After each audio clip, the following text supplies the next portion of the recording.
अस्सलामुअलैकुम, मैं सना नकवी। प्रोग्राम खबर और तज्जिया में आपको खुशामदीद। मेरे साथ मौजूद हैं मुज़म्मिल सरवर्दी साहब। मुज़म्मिल साहब, आपका बहुत शुक्रिया। नाज़रीन, कौमी असम्बली सेक्रेटेरिएट ने अपोजिशन लीडर का ओहदा खाली करार दे दिया है। अदालत ने 9 मई के मुकदमात में उमर अयूब को सज़ा सुनाई थी और उमर अयूब को पब्लिक अकाउंट्स कमेटी से भी डीलिस्ट कर दिया गया है। मुज़म्मिल साहब, इस फैसले को अब आप कैसा देख रहे हैं? देखें, बात यह है कि उन्हें एक अदालत ने सज़ा सुनाई है जी, उनको कानून के आगे सरेंडर करना है और अगली अदालत में अपील करनी है। ये पाकिस्तान का कानून है। अगर वो अपील नहीं दायर करेंगे तो सज़ा बरकरार रहेगी और जब सज़ा बरकरार रहेगी तो वो कौमी असम्बली के मेंबर नहीं हो सकते। वो कौमी असम्बली के मेंबर दोबारा बन सकते हैं अगर अपनी सज़ा हायर कोर्ट से मुअत्तल करा लें, सस्पेंड करा लें। और अदालतों के फैसले के बारे में तो आप पहले से ही आगाह हैं। नहीं, मेरे ख्याल में तो अदालतें मेरिट पे फैसले करती हैं, इसमें मैं तो आपके साथ मुत्तफिक नहीं हूँ। लेकिन टेक्निकल बात यह है कि पहली बात तो यह है कि उन्हें कानून के सामने ख़ुद को सरेंडर करना है, जो वो नहीं कर रही हैं। अदालत ने उन्हें सज़ा सुनाई है, उन्हें अदालत के सामने सर खम तस्लीम करना चाहिए और ख़ुद को गिरफ़्तारी के लिए पेश करना चाहिए। और देखें ना, कानून भी यही कहता है कि जब तक वो सरेंडर नहीं करेंगे तब तक अपील नहीं दायर कर सकते। और सरेंडर करने का मतलब आप जानते हैं? सरेंडर करने का मतलब है जेल जाएंगे। और क्या जानते हैं, मतलब जब सजा हुई है 10 अपील साल, भी एक तरफ, अदालतों के फैसले भी एक तरफ, और नहीं तो फिर मफरूर ज़िंदगी गुजारनी है।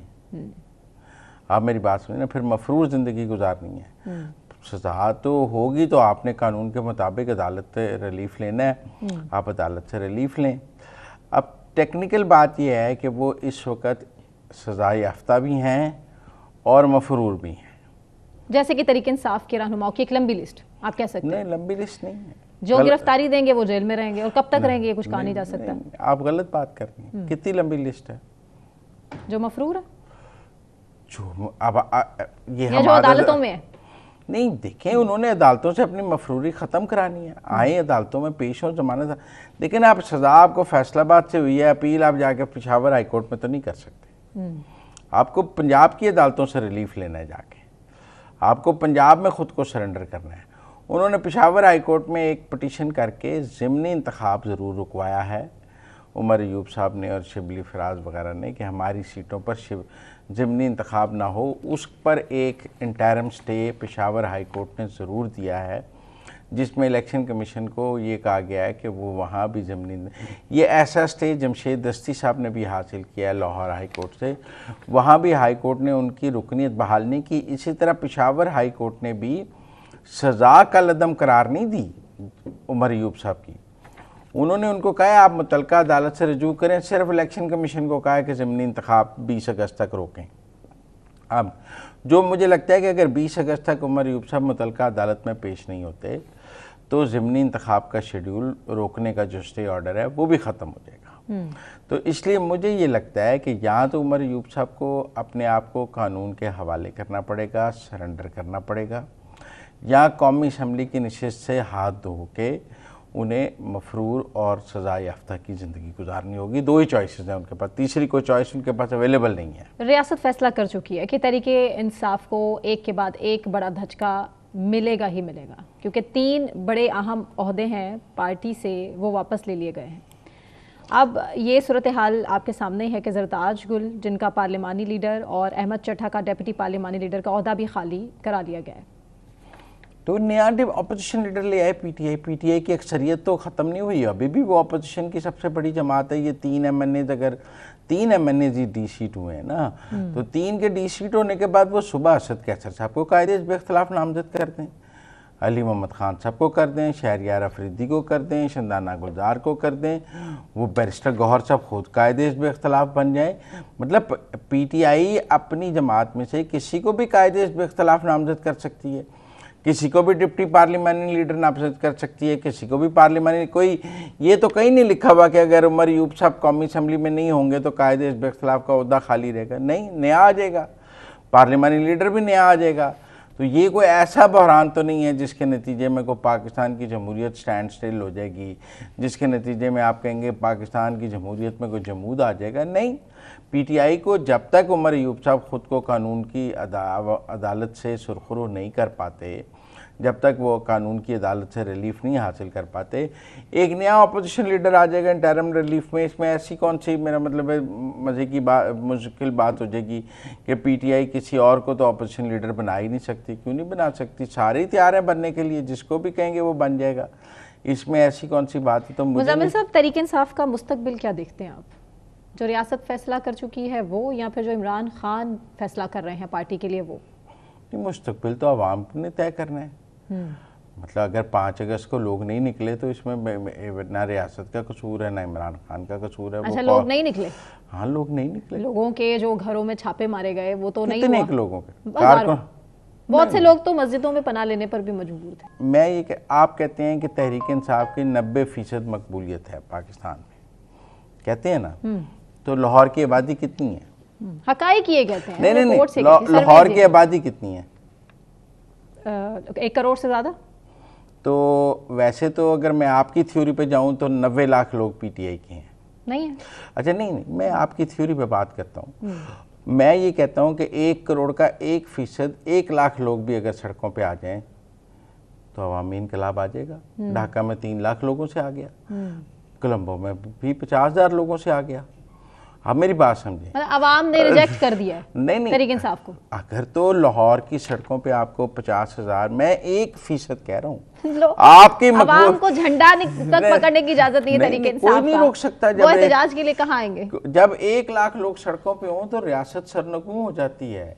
जब 2,000 लोग सड़कों पे हों तो रियासत हावी हो जाती है। आप एक बात समझें, रियासत सियासी एहतजाज से निपट सकती है, अवामी एहतजाज से नहीं निपट सकती। सियासी एहतजाज सियासी कारकुनों पर मुश्तमिल होता है, अवामी एहतजाज अवाम के ऊपर मुश्तमिल होता है। अगर तो फैसलाबाद की सारी सीटें पीटीआई ने जीती हैं, फैसलाबाद की आबादी 50 लाख है, 50,000 बंदा था सड़कों पे, 1% की बात कर रहा हूँ, 90% की बात नहीं कर रहा, क्योंकि आप सबका बयानी है 90% का, मैं तो नहीं मानता, लेकिन चूंकि आप सब रोज एक गर्दान पकड़ते हैं कि 90%, मैं कहता हूं जी 1% लोग आपकी अगर मकबूलियत है तो सड़कों पे ले आए, आपका मकसद हल हो जाएगा। खान बेरा गिरफ्तारियां नहीं करती, मैं कहता हूं जी जब ऑपोजिशन को उनका हक देती है। जब 1 लाख लोग सड़कों पे आएंगे तो कोई गिरफ्तारी नहीं हो सकती। और उस 1 लाख अवाम को सड़कों पर निकलने के लिए भी तो रियासत को, हुकूमत को थोड़ा सा तो कॉम्प्रोमाइज करना पड़ेगा। वो तो रियासत से मुजामत पर ही निकलते हैं, कोई प्लेट में रख के नहीं निकलते, वो तो रियासत के खिलाफ निकलेंगे ना। जहां भी लोग निकले हैं वो रियासत से टकरा के निकले हैं ना। क्या रियासत ने फूल बांटे हैं, आइए आइए आइए हमें घर से भेज दीजिए? नहीं, आप निकालें 1 लाख लोग, 1% की बात कर रहा हूँ लाहौर में, 1% लोग निकाल लें, 1%। तहरीक इंसाफ का मानना है कि बहुत बुरे तरीके से गिरफ्तारियां की ये गई तो हैं, लेम क्रश किया गया है सर, लेम एक्सक्यूज, खवातीन को भी बड़ी बेदर्दी से सड़कों पर खवार किया, आलिया सब। अगर देखें, मैं आपको एक बात, रेहाना डार साहबा की तो आपने वीडियो, 4 खवातीन थी उनके साथ, रेहाना डार के साथ सियालकोट के 20,000 लोग होते, कोई उन्हें गिरफ्तार कर सकता था? 4 खवातीन थी। वो 4 खवातीन से भी खतरा था तो गिरफ्तार नहीं, वो तो कानून तोड़ रही थी ना, वो तो कानून तोड़ रही थी ना। मैं ये बात कर रहा हूँ कि वो लाहौर में ना, मुझे किसी ने बताया ये DHA रहबर पे जाके ना जुलूस निकाला है। अब आप लाहौर रहती हैं, आपको पता है DHA रहबर कहाँ है, वो जुलूस वो लाहौर से बाहर है। अच्छा, पुलिस वहां नहीं जा सकती? नहीं, पर वो कुछ एहतजाज, मतलब लाहौर आपने एहतजाज करना माल रोड पे करें। नहीं तो जब एहतजाज के लिए मीनारे पाकिस्तान की जगह मांग तब खाना खाचा देते हैं, तो आप मीनारे पाकिस्तान में 50,000 लोग इकट्ठे हो जाएं तो कोई किसी को इजाजत देने की जरूरत ही नहीं है। कौन 50 सारे जो लाहौर मीनारे पाकिस्तान को 5 अगस्त को पहुंच जाता, पीटीआई की कॉल थी ना कि मीनारे पाकिस्तान पे जलसा करना है, तो सारा लाहौर मीनारे पाकिस्तान पहुंच जाता, कोई रोक सकता था? कोई आया ही नहीं, खुद ब खुद जलसा हो जाता जब वो सारे लोग पहुंच जाते, 50,000 लोग। मैं ये कह रहा हूं कि अवाम पीटीआई की कॉल पर रिस्पॉन्ड नहीं कर रहे, लिहाजा आप उस बात पे, पुरानी हो गई बात। हम मतलब अब तहरीक इंसाफ को इमरान खान को बार बार एहतजाज की कॉल नहीं देनी चाहिए? मैं कहता हूँ जी 100 दफा दें, गवर्नमेंट बहुत कंफर्टेबल हो गई है, गवर्नमेंट को पता है लोग नहीं निकलते, आप तारीख पर तारीख देते रहें। लेकिन मुझे ये लगता है कि तहरीक इंसाफ के काफ़ी लोग नाहल हो रहे हैं आने वाले वक्त में जो 9 मई में मुलव्वस उनके लोग हैं। अब ये तहरीक इंसाफ ने देखें, इमरान खान साहब ने ट्वीट किया कि हम ज़िमनी इंतखाब में हिस्सा नहीं लेंगे, ट्वीट किया ना उन्होंने, जी, मैदान खाली छोड़ दिया ना उन्होंने, तो हमाद अजहर ने कागज़ क्यों जमा कराए हैं? हमाद अजहर साहब तो आपको पहले ही पता था, लेकिन साहब के साथ अलहदगी ला ताल्लुकी किस कोई तरह ला से इख्तियार ताल्लुकी कर नहीं, वो चुके तो हैं? मफरूर हैं और मफरूर के कागज़ एक्सेप्ट हुए हैं, बाप की आया वो तदफीन के लिए आए, फिर मफरूर हो गए। लेकिन गिरफ्तारी नहीं हुई उनकी, फिर बड़ा सवाल है कि क्यों गिरफ्तारी नहीं हुई। देखें, जिसकी हो जाए उस पर भी आप इतराज़ करती हैं, जिसकी ना हो उस पर भी इतराज़ करती हैं। वो ये बात हो रही है कि जिनको 9 मई में सजा हो गई है वो भी बड़ा जुल्म हुआ है, और जिनको नहीं हुई वो भी बड़ा जुल्म हुआ है, उनको क्यों नहीं? दोनों दोनों दोनों। अब टेक्निकल बात यह है कि बचर साहब नाअहल हुए हैं, उन्होंने अपनी बेगम और बेटी के कागज जमा करा दिए हैं। अहमद चट्टा साहब नाअहल हुए हैं, उन्होंने अपनी फैमिली के कागज जमा करा दिए हैं। ये जानते हुए भी कि इसके रिजल्ट्स क्या होंगे, ये जानते हुए भी कि बानी पीटीआई ने कहा है ज़िमनी इंतखाब नहीं लड़ना, ये जानते हुए कि मेरा पार्टी लीडर कह रहा है कि इंतखाब नहीं लड़ना, ज़िमनी इंतखाब का बाइकाट करना है, उसकी अपनी पार्टी के लोग वो बाइकाट मानने के लिए तैयार नहीं हैं। आप इस बात को देखें कि पीटीआई के अपने लोग अब बानी पीटीआई का हुक्म मानने के लिए तैयार नहीं। हाँ, मेजॉरिटी देखे ना, उन्होंने हमाद अजहर मानने को तैयार है नहीं, आप मेरी बात है, अहमद बचर मानने को तैयार है, अहमद चट्टा मानने को तैयार है, इसलिए कि इन सबको पता है अली गंडापुर मानने को तैयार नहीं है कमाद, तो बैरिस्टर गौहर मानने को तैयार है, तो आपको गवर्नमेंट से क्या गिला है? ये तो सारे इमरान खान की अपनी चॉइस है ना, जो उनको फिलहाल बड़ी मुश्किल में डाले हुए हैं। उनका तो इसलिए फोकस ही नहीं है कि इमरान खान जेल से रिहा हो, उनकी अपनी क़यादत का कसूर नहीं। देखें, सवाल यह है कि जेल से रिहाई के लिए को पार्लियामेंट से 10 MNA निकल के तो रिहाई नहीं होनी थी। पिंडी की आबादी है 40-50 लाख, पिंडी से 50,000 लोग निकल आते हैं, आपको पार्लियामेंट के MNA निकालने की ज़रूरत है, MPs निकालने की ज़रूरत है। जब लोग निकल आएंगे तो अरकान पार्लियामेंट की अहमियत ख़त्म हो जाएगी, अवामी एहतजाज अपना रंग लाएगा, लेकिन उसके लिए अवाम को निकलना है। जो नहीं निकल रहे इसका मतलब है कॉल को मुस्तरद कर रहे हैं। पाकिस्तान की अवाम फ़िलहाल पीटीआई की किसी ट्रैप या किसी कॉल पर रिस्पॉन्ड करने के लिए तैयार नहीं है, वो आगे से कह रही है रॉन्ग नंबर है, ठीक है ना, वो कह रही है रॉन्ग नंबर है। आप कहते हैं तो मान लेते हैं, नहीं वरना, क्योंकि एक हकीकत इसके बरक्स है, लेकिन हुकूमत दिखाना कुछ और चाहती है। नहीं, क्या हकीकत है कि तरीके इंसाफ की जो एक तरीके इंसाफ का जो वोट बैंक है वो किसी न किसी सूरत कमजोर हुआ है, लोगों ने रिजेक्ट कर दिया है तरीके इंसाफ को। इमरान खान की कॉल पर लोग बाहर नहीं निकलते हैं और लोग हुकूमत को उसके बरक्स सपोर्ट कर रहे हैं, लोग हुकूमत की कारकर्दगी से खुश हैं, उनकी परफॉर्मेंस से खुश हैं। ऐसा ही लोग पीटीआई के एहतजाज की कॉल को रिस्पॉन्ड नहीं कर रहे हैं, ये बात तो हकीकत है। अगर वो रिस्पॉन्ड करें तो हमें एहतजाज का वो रंग नजर आए जो वो कहते हैं, जो वो चाहते हैं, और वो है फसाद, सीधा सीधा नहीं पकड़ धकड़। देखें, वो है कि लोग अवाम सड़कों पर आएं। आप मेरी बात समझें, आप कॉल क्यों देते हैं कि लोग सड़कों पर आएं? आप अरकान पार्लियामेंट को सड़कों पर लाने के लिए तो कॉल नहीं देते हैं, आप देते हैं पाकिस्तान की अवाम को कॉल कि आप मेरी कॉल पर पाकिस्तान की अवाम सड़कों पर आ जाएं। आपने कहा हर शहर में निकलें और शहर बंद कर दें, किसी शहर में भी लोग नहीं निकले और कोई शहर भी बंद नहीं हुआ। तो स्मार्ट एहतजाज की तरफ भी अब बातें चल रही हैं कि अब स्मार्ट प्रोटेस्ट भी हो सकता है तरीके इंसाफ की तरफ से, ये भी जैसे स्मार्ट लॉकडाउन था, जैसे तरीके इंसाफ की ये स्ट्रैटेजी भी आ रही है। मैं आपको एक बात बताऊं, अगर तो आपने सोशल मीडिया पे पुरानी वीडियोस लगाकर 5 अगस्त के एहतजाज को कामयाब करार देना है तो आप बेशक देते हैं। ग्राउंड रियलिटी यही है कि मुझे पंजाब के, सिंध के, कराची के किसी शहर में कोई बड़ा एहतजाज नज़र नहीं आया, और ये और मुझे 14 अगस्त इससे भी बड़ा नाकामी का दिन नज़र आ रहा है फिलहाल मुझे ये लग रहे हैं मुझे कि अक्टूबर नवंबर में ज़िमनी इंतखाबात का मौसम होगा। देखो, अभी चल रहा है नाअहलियों का मौसम, अभी है नाअहलियों का मौसम, फिर होगा ज़िमनी इंतखाब का मौसम, फिर आपको नवंबर दिसंबर में एक नई पार्लियामेंट की शक्ल भी नज़र आएगी जिसकी अददी अक्सरियत मुस्लिम लीग नून के हक़ में बहुत ज़्यादा होगी, जिसमें मुस्लिम लीग नून एक कंफर्टेबल पोजीशन में होगी जहां उसको किसी इत्तेहादी की ज़रूरत नहीं होगी। वो खुद एक अक्सरियती जमात बनने जा रही है, और वो अक्सरियती जमात, आपको नहीं लगता कि बहुत से, मैं नहीं कह रही लेकिन मार्केट में बहुत सी खबरें हैं कि ये अक्सरियती जमात को भी आने वाले वक्त में काफ़ी ख़तरात लाहक हैं? आप उम्मीद रखें, आपको उम्मीद रखनी चाहिए। लोग नहीं निकल रहे, अब आप साजिश से उन्हें निकालना चाहते हैं, वो आपकी मर्जी से है, आपकी मर्जी है। पहले ही परेशानी में घिरे हुए हैं, जिनको पहले ही धचके लगे हैं, देखो लोग आपकी कॉल पर सड़कों पर आकर तो उन्हें निकालने के लिए तैयार नहीं है। आप अब किसी साजिश से उन्हें निकालना चाहती हैं तो आपकी साजिश कौन कर रहा है? नहीं, मैंने वैसे आपको कहा जो खबरों की आप बात करें, एस्टेब्लिशमेंट के खिलाफ कर सकता है कोई साजिश? इतनी जुर्रत, बाकी सत्ते खा रहे हैं जी, बाकी सत्ते खा रहे हैं। देखते हैं, ब्रेक लेते हैं, ब्रेक से वापस आने के बाद कंटिन्यू करेंगे, हमारे साथ रहें।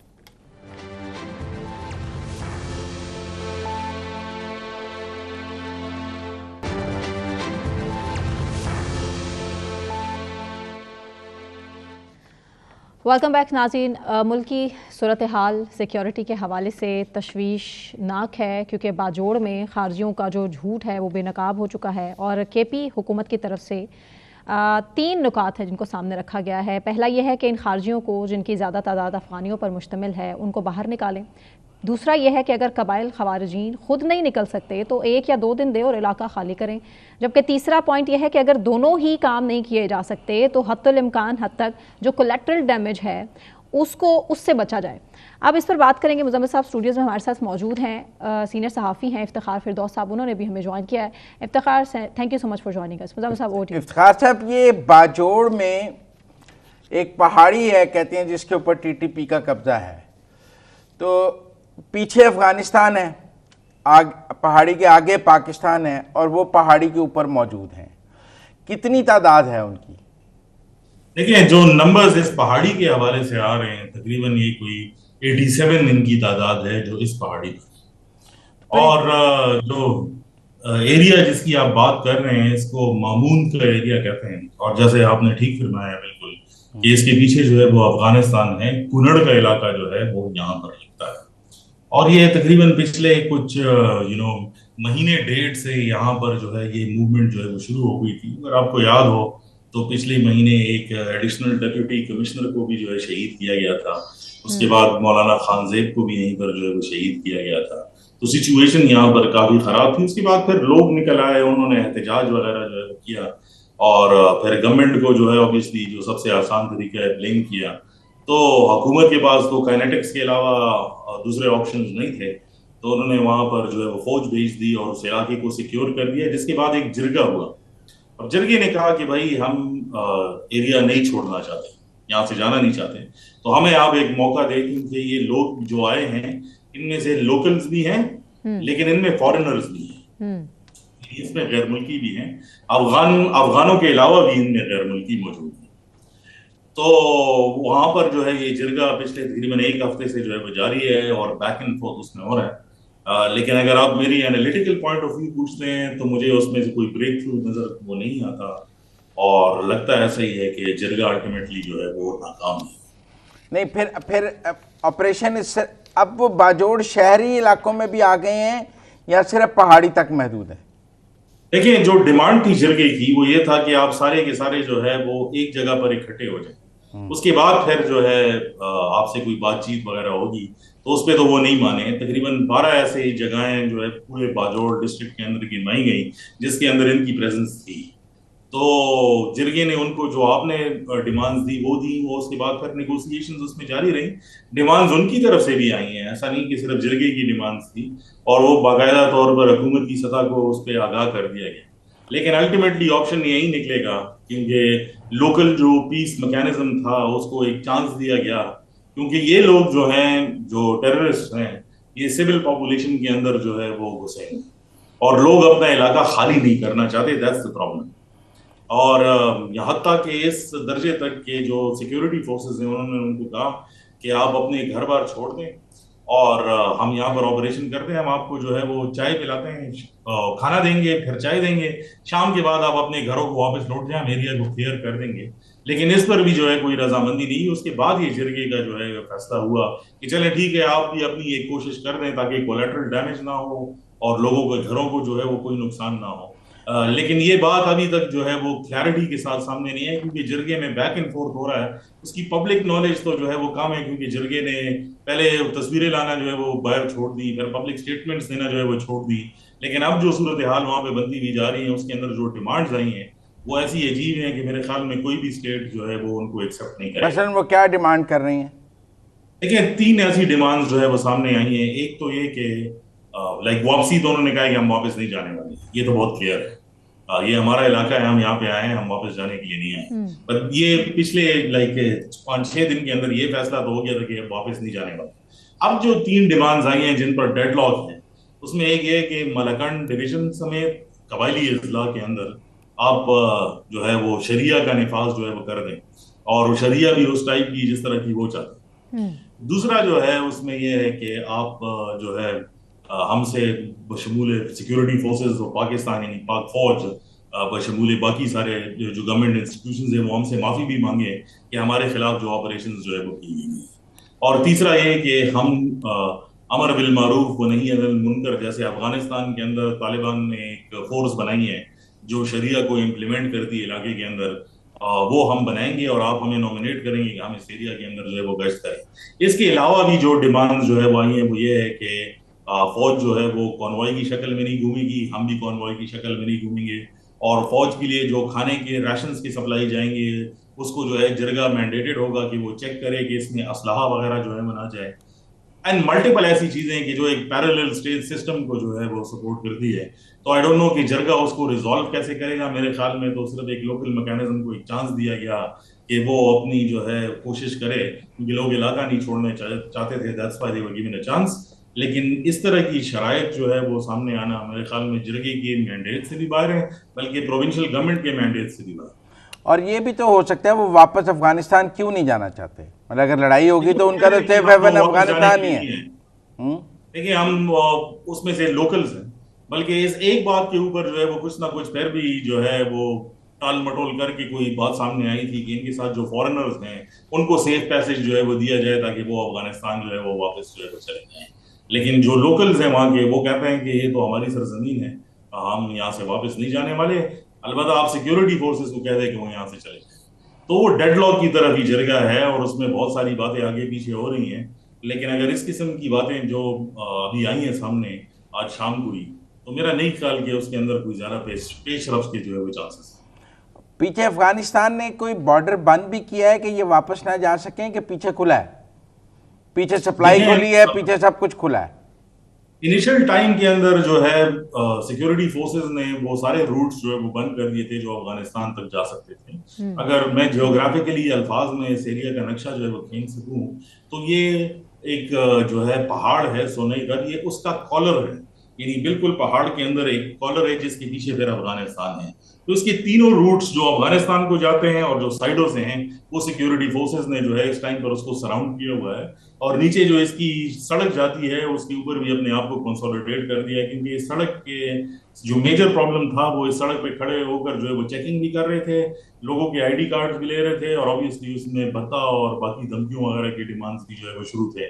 तो जो मेजर एरिया है वो तो सिक्योरिटी फोर्सेस ने लॉक जो है वो कर दिया, पाकिस्तानी सिक्योरिटी फोर्सेस। अफगानिस्तान की तरफ से हमने ये देखा कि ऑब्वियसली उनको मूवमेंट की इजाजत उस साइड पर नहीं दी गई, और अगर कोई मूवमेंट थी भी जिसमें जरगे के अंदर बातचीत हुई कि कहा कि सेफ पैसेज जो है वो दिया जाए कि अफगानिस्तान वापस चले जाएं, तो पाकिस्तानी अथॉरिटीज ने ये बहुत क्लियर कर दिया था कि ये अनकन्वेंशनल रूट से वापस नहीं जाएंगे, बल्कि जो रिकग्नाइज्ड इंटरनेशनल बॉर्डर है तोरखम का, वहां से वापस जाएंगे, रजिस्टर होके जाएंगे, और अफगान तालिबान को ये बतौर प्रिजनर जो है वो हैंड ओवर किए जाएंगे।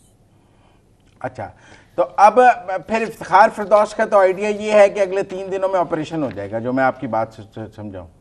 देखिए, मुझे तो मुजम्मिल साहब, अगर हम कॉन्वर्सेशनल जो है वो बात करें तो मैं आपसे सवाल भी पूछूंगा, आप भी बैठे हुए हैं इन चीजों को जो है वो देखते हैं, आपके पास इसका क्या हल नजर आता है, मुझे ये बता। मेरे ख्याल में तो ऑपरेशन के अलावा कोई हल नहीं है।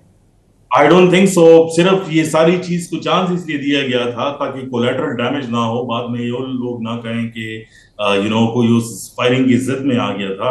तो अल्टीमेटली पीस प्रोसेस को एक चांस दिया गया, वो आके वो डेडलॉक का शिकार है, पिछले 3 दिनों से जरगा आगे पीछे जो है जा रहा है। लेकिन ये चीजें जो है ना तो जरगे का मैंडेट है, क्योंकि जरगे ऑब्वियसली एक लोकल कोपिंग मैकेनिज्म है, ये तो आईने पाकिस्तान से इसका तसादुम है इन सारी चीजों का। और जो नेशनल और जरगे से इफ्तिखार, आपको नहीं लगता कि पहले भी बहुत दफा हालात को नॉर्मलाइज करने की कोशिश की गई है? अब सख्ती से निमटना भी रियासत के पास लास्ट ऑप्शन यही है, लेकिन क्या हमें उससे खातिर खा नताइज वैसे हासिल हो सकेंगे जिस तरह हम दहशतगर्दी के खिलाफ निमटने की कोशिश कर रहे हैं? देखिए, अगर आप इंटरनेशनल टेररिस्ट ऑर्गेनाइजेशन के साथ बैठ के जो है वो बातचीत खोलेंगे तो ये चीजें जो है खामोशी से जो है वो दुनिया भी हजम नहीं करती। आपने दुनिया के अंदर एक नैरेटिव बना रहे हैं कि ये लोग हमारी फौज को भी मार रहे हैं, सिविल को भी मार रहे हैं, फिर आप इनके साथ बैठ के बात कर रहे हैं। अगर इससे पहले एक पीस प्रोसेस था तो वो बंद कमरों में था, जिसके ऊपर अभी भी क्रिटिसिज्म हो रही है। अब तो बाकायदा तौर पे उसकी वीडियोस और डिमांड्स, और कुछ लोग एक इलाके में जा रहे हैं। तो मुझे ये बताएं कि फैटेफ जैसे कम्युनिटीज या कोई जो इंटरनेशनल वॉच डॉग्स हैं या यूएन के मॉनिटर्स हैं, आखिरी सवाल में टाइम कम है, इसी पहाड़ पर उन्होंने कब्जा क्यों किया हुआ है? Why? It's not about this mountain जी, it's not about this mountain. इसके नीचे जो एरिया है उसके रोड जो है वो इम्पोर्टेंट है, क्योंकि ये बाजोड़ की एक मेन आर्टरी है। और इस इलाके की सिग्निफिकेंस यह है कि मेजॉरिटी जो लोग आए हैं इस साइड पर वो प्रॉब्ली सेकंड और थर्ड जनरेशन के लोग हैं जो किसी जमाने में ऑपरेशन की वजह से उस साइड पर अफगानिस्तान में डिस्प्लेस हो गए। तो इट इज अ क्लेम कि हमारी सरजमीनें हम इसको वापस रिक्लेम करने के लिए आए हैं। तो अब रिक्लेम करने के लिए पीसफुल सेटलमेंट भी तो हो सकती है ना, असला उठाना तो जरूरी नहीं, उनके कोई घर हैं, कोई इलाके हैं, वो आकर वहां रह सकते हैं। देखिए, वो तो उन्होंने पहले शर्त में ही वो कर दिए हैं कि हम पैरेलल गवर्नेंस सिस्टम्स चाहते हैं। तो पैरेलल गवर्नेंस सिस्टम के लिए तो कम से कम मेरे अंदाजे के मुताबिक प्रोविंशियल गवर्नमेंट का क्या रोल है? प्रोविंशियल गवर्नमेंट ने एक ही स्टैंड जो है वो पकड़ा है कि ऑपरेशन नहीं होना चाहिए और जरगे के थ्रू जो है ये सारी चीजें होनी चाहिए। और ऑब्वियसली क्योंकि गवर्नमेंट्स जो है वो लोगों को रिप्रेजेंट करती हैं, तो लोगों की तरफ से डिमांड थी कि एक प्रोसेस शुरू हो जिसके जरिए सेटलमेंट जो है वो हो जाए बगैर फायर किए हुए। अब प्रोविंशियल गवर्नमेंट को देखना होगा कि ये प्रोसेस तो नाकामी की तरफ जो है वो जा रहा है। अब आगे इसमें वो ऑपरेशन की साइड लेते हैं नहीं लेते। गंडापुर साहब की स्टेटमेंट आपने देख ली थी कि दहशतगर्दी जो है वो तरक्की के दरमियान में सबसे बड़ी रुकावट है, लिहाजा वो सिक्योरिटी फोर्सेस ऑफ पाकिस्तान को सपोर्ट करते हैं। मेरे ख्याल में इसमें भी अब कोई इबाम नहीं है और प्रोविंशियल गवर्नमेंट भी जानती है कि अगर ऐसे पैरेलल गवर्नेंस सिस्टम जो है वो सेटअप हो जाए तो फिर ना गवर्नमेंट रहेगी और ना कोई पॉलिटिकल पार्टी रहेगी। बिल्कुल ठीक, बिल्कुल ठीक। बहुत शुक्रिया Iftikhar, thank you so much. Muzammil साहब यहीं से कंटिन्यू करेंगे, ब्रेक लेते हैं, ब्रेक से वापस आने के बाद।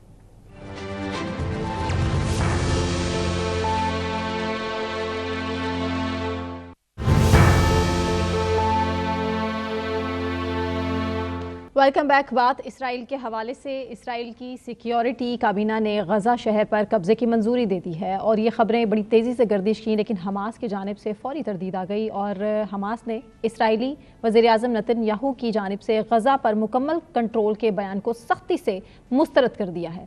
और सूरत हाल गज़ा में नस्लकुशी, जबरी बेदखली, ज़ाती सियासी मफादात पर मबनी है, ये स्टेटमेंट भी सामने आई है और बहुत बुरी सूरत हाल है। पाकिस्तान की तरफ से भी इमदाद गज़ा भिजवाई गई है। मुज़म्मिल साहब, क्या सूरत हाल देख रहे हैं आप, क्योंकि एहतजाज भी सामने आया है इसराइलियों का ही, उनके लवाहिकीन का ही जो यरगमाली है कि फ़ौरी जंग बंदी की जाए? मैं समझता हूँ कि ये बहुत पुराना मंसूबा है। आपको पता है, एक डोनाल्ड ट्रंप ने भी एक वीडियो ट्रंप टावर गज़ा में और उसको एक इंटरनेशनल सिटी बनाने के हवाले से शेयर की थी जी। और फिर ये कहा गया कि गज़ा में जो फ़लस्तीनी आबाद हैं उन्हें किसी तीसरे मुल्क में आबाद कर दिया जाए। और लोगों ने मोरक्को और अफ्रीका के मुख्तलिफ ममालिक के नाम भी लिए कि उन्हें रीपैट्रिएट वहाँ पैलेस्टाइन से गज़ा से निकाल कर वहाँ भेज दिया जाए और गज़ा को बिल्कुल फ़लस्तीनियों से खाली करा कर तो फिर वहाँ पर जो है डेवलपमेंट की जाए और अरब पैसे लगाएं और उसको एक शानदार शहर बनाया जाए। ये ख़बरें हम बहुत देखते हैं। टोनी ब्लेयर साहब का जो थिंक टैंक है, जिसको उन्होंने वज़ीर-ए-आज़म हटने के बाद ज्वाइन किया, ये प्रपोज़ल उनके थिंक टैंक की तरफ से भी बनाया गया और उन्होंने प्रेजेंटेशंस दी कि जी गज़ा को एक इंटरनेशनल सिटी बनाने के लिए उसको फ़लस्तीनियों से पाक किया जाए। अब टेक्निकल बात है कि सबसे बड़ी रुकावट है हमास को गैर मुसल्लह करना। अगर आज हमास गैर मुसल्लह हो जाए तो बाकी सारे प्रोजेक्ट पे तो अमल करना बहुत आसान है। लेकिन मैं समझता हूँ कि हमास ने बहुत फाइट की है और हमास गैर मुसल्लह भी नहीं हुई और हमास ने सरेंडर भी नहीं किया। ठीक है ना। तो दोनों तरफ ये दुरुस्त है कि हम ये कह सकते हैं कि हमास की मज़ाहमत के नतीजे में इसराइल ने बहुत जुल्म किया है और बहुत फ़लस्तीनियों पर जुल्म हुआ है, लेकिन वो गज़ा में मौजूद हैं। लेकिन मैं आज देख रहा था कि आज वहाँ से ना शुमाली हिस्से से रिहायशियों का ज़बरदस्ती इनखला शुरू कर दिया गया है जी, ठीक है ना, इसराइली, और इस तरह आहिस्ता आहिस्ता वो पूरे गज़ा से इनखला की बात कर रहे हैं और गज़ा पे कब्ज़ा करने की बात कर रहे हैं। मेरे ख्याल में इसराइल जो है वो हमास को शिकस्त देने में नाकाम हुआ है और ये कब्ज़ा करने की सूरत में भी वो शिकस्त देने में नाकाम रहेगा, क्योंकि अगर ये हमास अंदर मौजूद रहेगी तो वो लड़ती रहेगी, गुरीला जंग लड़ती रहेगी। जितनी जितनी इसराइली फ़ौज अंदर आएगी उतना उतना हमास के लिए लड़ना आसान होता जाएगा, क्योंकि हमास तो गुरीला जंग कर रही है।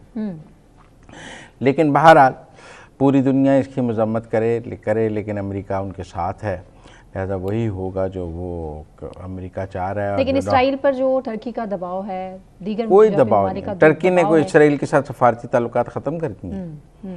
इतना गज़ा में जुल्म हुआ है, किसी एक मुस्लिम मुल्क जिसके इसराइल के साथ ताल्लुकात हैं उसने अपने ताल्लुकात ख़त्म किए हैं? किसी एक ने इसराइल का सफ़ीर वापस भेजा है? किसी एक ने इसराइल के साथ तजारत ख़त्म की है, समेत तुर्की और सब? तो मेरा ये ज़ाती तौर पे ख्याल है कि ये सब बयानात जो हैं इनका इसराइल को भी अंदाज़ा है कि इन मुल्कों ने अपने मुल्कों की डोमेस्टिक ऑडियंस को, वहाँ के लोगों को मुतमईन करना होता है, लिहाजा बयान देते हैं। लेकिन टेक्निकली जो है वो किसी ने भी इसराइल के साथ ना सफारती ताल्लुकात ख़त्म किए हैं, ना ट्रेड ख़त्म किए हैं, और उसके जिन जिन इस्लामी ममालिक के साथ हैं, बल्कि इब्राहिम अकॉर्ड को बढ़ाने की बात की जा रही है और मुल्कों पर दबाव डाला जा रहा है कि वो किसी न किसी तरह इसराइल को तस्लीम करें और इब्राहिम अकॉर्ड को आगे बढ़ाने की बात की जा रही है। लेकिन इस हवाले से पाकिस्तान का भी सख्त मौक़िफ़ सामने आ चुका है, किसी सूरत इसराइल को हम एक्सेप्ट नहीं कर सकते। ये बात ठीक है, पाकिस्तान तो इंतज़ार कर रहे हैं ना सऊदी अरब और बाकी मुल्कों का कि इकट्ठे कर लें सारे। अकेले तो ना सऊदी अरब करेगा, ना पाकिस्तान करेगा, ना बांग्लादेश करेगा, ना कोई, जो बाकी है ये अब एक वसी इब्राहिम अकॉर्ड की बात है। लेकिन सबका ख्याल था कि गज़ा में सीज़ फायर हो जाएगा तो उसके बाद ये इब्राहिम अकॉर्ड की सेरेमनी हो सकती है। लेकिन हमास ने चूँकि सीज़ फायर नहीं किया और वो मुज़ाकरात दोहा में नाकाम हुए हैं, लिहाजा इब्राहिम अकॉर्ड की को वसअत देने की साइनिंग सेरेमनी भी नहीं हो सकी। और डोनाल्ड ट्रंप के नोबेल अवार्ड में भी सबसे बड़ी रुकावट गज़ा का सीज़ फायर है कि वो नहीं करा सके। अब तो वो वैसे पुतिन से मुलाकात करने लगे हैं यूक्रेन की जंग बंद करने के लिए, और ये कहा जा रहा है कि अगले हफ्ते जो है ट्रंप पुतिन मुलाकात है और एक नया सरप्राइज़ मिलेगा। नहीं, सरप्राइज कोई नहीं। आप देखिए 4 सूबे जो यूक्रेन के हैं ना, उन पर ऑलरेडी रूस ने कब्जा कर लिया हुआ है। रूस ये चाहता है कि आप जो सीज फायर हो उसमें ये बात तस्लीम हो जाए कि ये 4 सूबे इस रूस का ही हिस्सा होंगे।